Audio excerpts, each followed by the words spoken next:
Si Lin Joey ay isang playboy na nakikipag-date sa iba't ibang babae sa kanyang buhay. Isang araw ay nalaman ng kanyang mga babae ang kanyang sikreto at itinapon siya sa isang disyerto. Pagkatapos ay nahuli siya ng isang beauty tribe at napili bilang toyboy ng Young Beautiful Queen. Ang kanyang misyon ay mabuntis ang reyna at pagkatapos ay magsakripisyo para dito. Habang siya ay nasa pangangalaga ng beauty queen, sa loob ng beauty tribe ay naisipan niya na magpatayo ng beauty care habang menamasahe niya ito ang paa ng beauty queen. Isang araw ay mayroong sumubok magpaayos ng mukha at nagpagupit ng buhok nang matapos ito ay nagustuhan ng kanyang unang customer ang result kaya lumabas agad ito at sinabi sa iba pa niyang kasama. Hindi inakala ni Lin na maraming nahikayat sa kanyang ginawa at dumami ang kanyang customer. Agad naman ito nakapunta sa beauty queen ang mensahe na nagtagumpay ang beauty care shop ni Lin. Subalit hindi sumang-ayon ang beauty queen sa ginawa ni Lin bagkus ay sinabihan niya ito ang kanyang mga tauhan na niloloko lang sila ni Lin.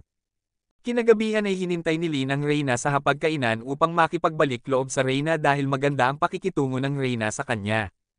Kaya nagluto si Lin ng mga masasarap na pagkain para sa reyna. At sinabi niya ito sa reyna na nabibighani ito sa kanyang kagandahan bawat tinatitigan niya ito ang reyna. At handa siya na ibigay ang kanyang puso't pagmamahal sa reyna. Sinabi niya rin ito sa reyna na sa kanyang country ay nagbibigay ang lalaki ng singsing bilang token sa babae upang ipaalam sa babae na mahal niya ito. Ngunit nang binigyan ni Lin ang reyna ng singsing ay hindi ito tinanggap ng reyna bagkus ay pinapaliwanag niya ito kay Lin kung ano ang ibig sabihin ng love. Sinagot naman ni Lin ang tanong ng reyna subalit hindi ito sumang-ayon sa naging sagot ni Lin at sinabi na ang isang tulad mo na isang slave lamang ay pwede kung patayin kahit anong oras. At dagdag pa nito na ang lahat ng kanyang panlilinlang ay tigilan na niya ito at sinabi na hindi niya ito mahal. Habang nag-uusap ang dalawa sa loob ay merong biglang sumigaw na nangangailangan ng tulong dahil merong batang nalunod sa tubig. Agad naman lumabas si Lin at tinulungan. Nagulat naman ang reyna sa ginawa ni Lin dahil binuhay niya ang bata. At tinawag nila ito si Lin na isang hero. Pagkatapos ay sinabihan ng reyna si Lin na ngayong gabi ay dito ka sakin, tabihan mo akong matulog. Namangha naman si Lin at agad itong tumabi sa reyna.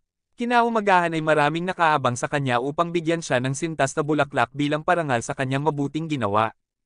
Kalaunan ay nagpulong ang reyna upang buuin ang kanilang kasandatahan at humanda sa pananakop ng kanilang kalaban.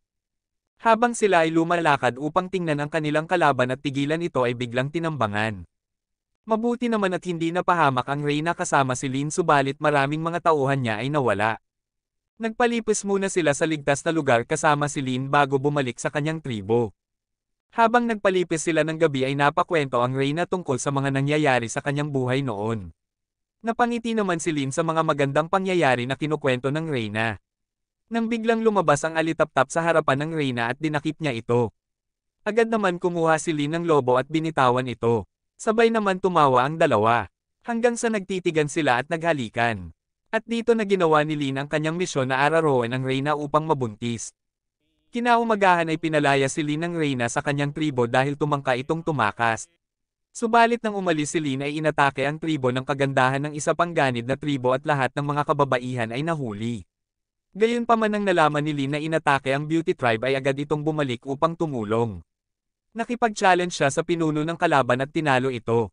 Naging masaya naman ang reyna sa pagbabalik ni Lin at sa pagkaligtas sa lahat ng kagandahan. Yan lamang at salamat muli. Pakitampal naman ang subscribe button at pahit ng notification bell para ma-notify ka sa mga susunod kong video.